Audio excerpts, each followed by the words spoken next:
Yo. Welcome to Moonshine's Tarot. I'm Moonshine. Take what resonates and discard what doesn't. Okay, these are general messages.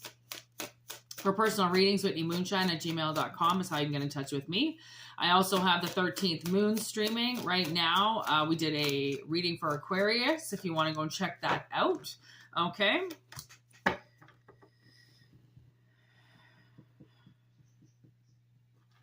I'll put a link to that video in the description box below. All right, we got Children of the Corn. We got Pet Cemetery. And then we got Cat People. I don't want to be buried in Pet Cemetery. I gotta say, honestly, I was thinking about it the other day. I was like, Pet Cemetery is like one of my, like, I had to say like my top favorite movie. And like, I almost like them all equally. Like the first one, the second one, and then the ones that were redone that are on Netflix. I like the first one. The second one, I don't know. I think they've done a lot more now. I haven't had Netflix for a while, but I just want to say, like, I absolutely adore this movie. It might be my favorite. And you know, I don't own any copies of it, so I need to get that. Anyways, we'll get back on track with the reading here.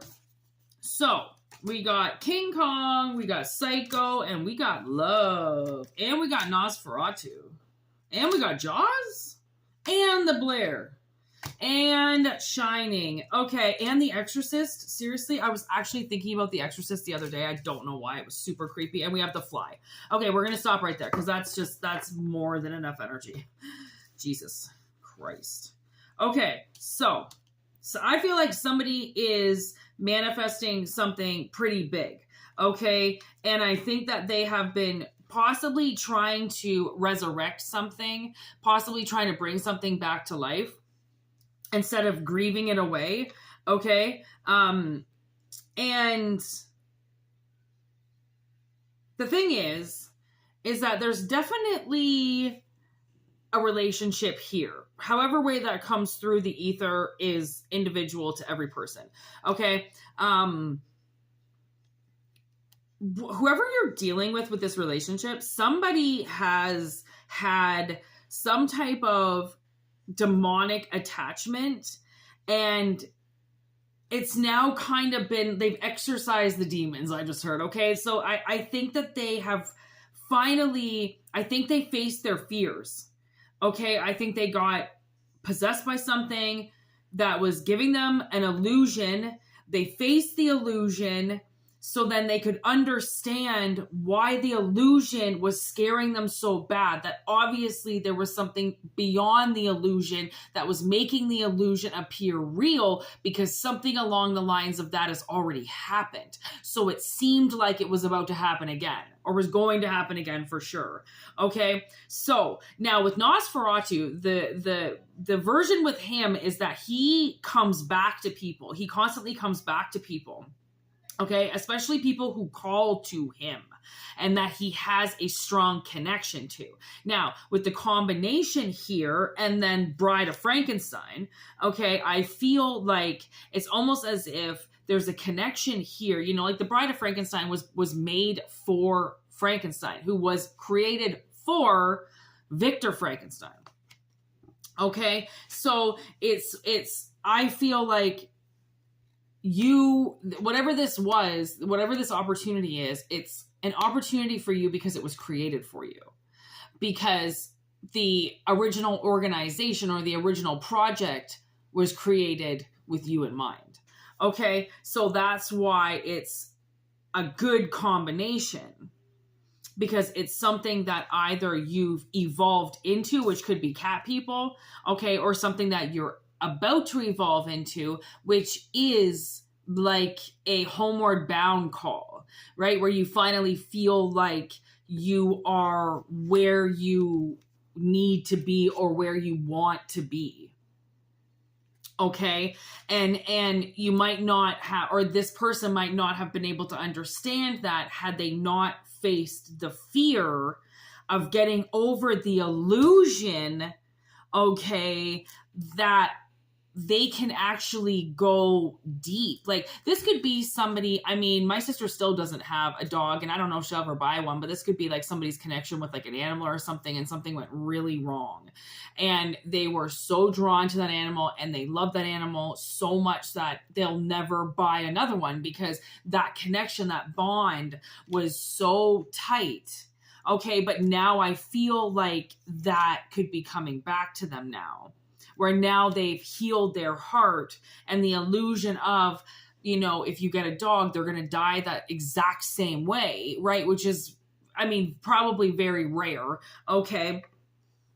And something that I feel somebody has been, you know, waiting for a long time, but they couldn't get over something. Okay, they possibly, I don't know, Pet Cemetery in reverse, grief in reverse. It's like they weren't grief, and it's like they weren't grieving. You know, they weren't getting over anything. They were just stuck, right? And at least with the concept of the movie, he doesn't want to get over. Well, actually, he originally goes back to resurrect. I think Church goes first. And because he believes that his daughter's heart is broken because the cat died, and he doesn't want his daughter to experience death just yet. He believes she's too young.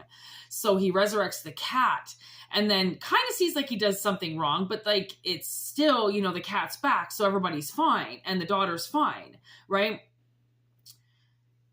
But then when he goes, I mean, again, I could be putting all 4 pet cemeteries together right now. I don't really know. That's what happens with dyslexia.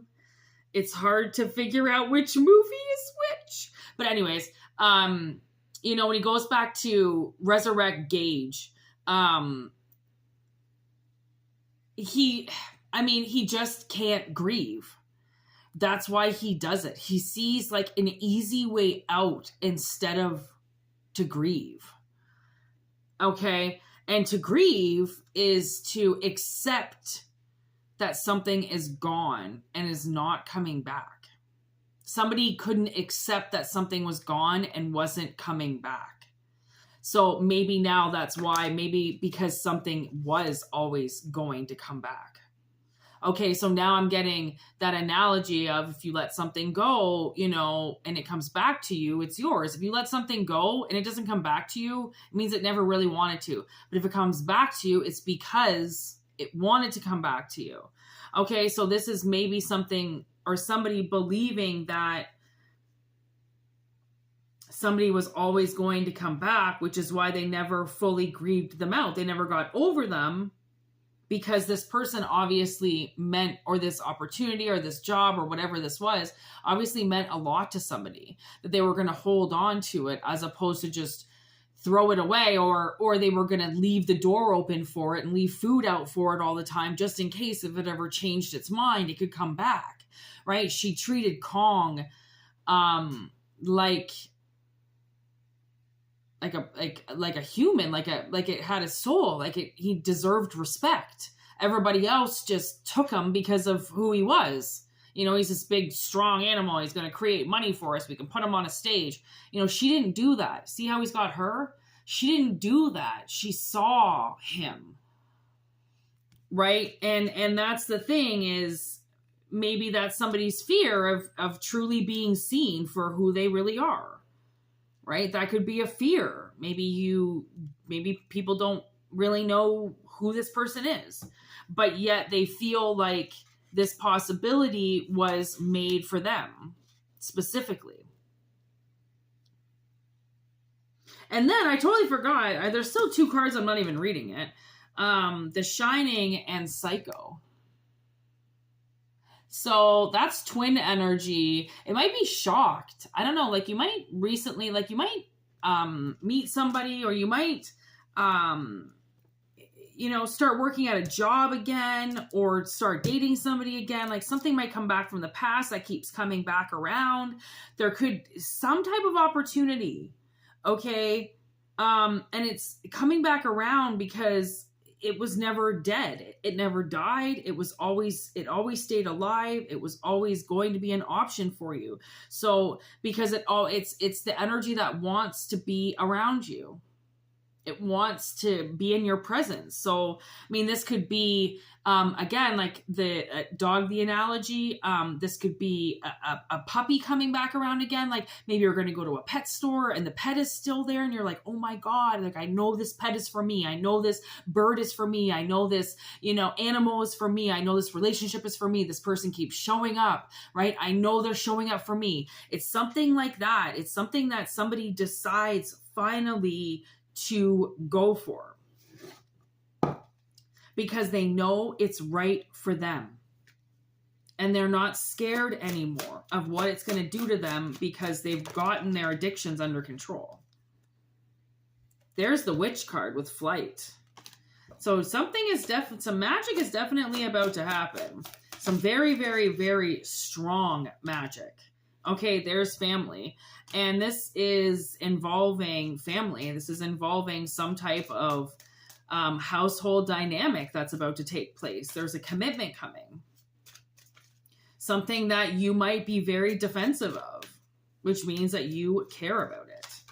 Okay, and then there's ice with the thing. So again, with the twin analogy, I do feel like there is somebody out there that very much is like you, or there's an opportunity that's very much for you. It takes on the shape of you. It takes on who you are, right? It's almost kind of alien. It's almost kind of weird, you know, like people would see this and be like, almost scared of it. You might find your like doppelganger or something. I don't know. Something's weird and be like, do you want to go do movies together as twins? Something like that. There is Hellraiser and the Devil. Okay.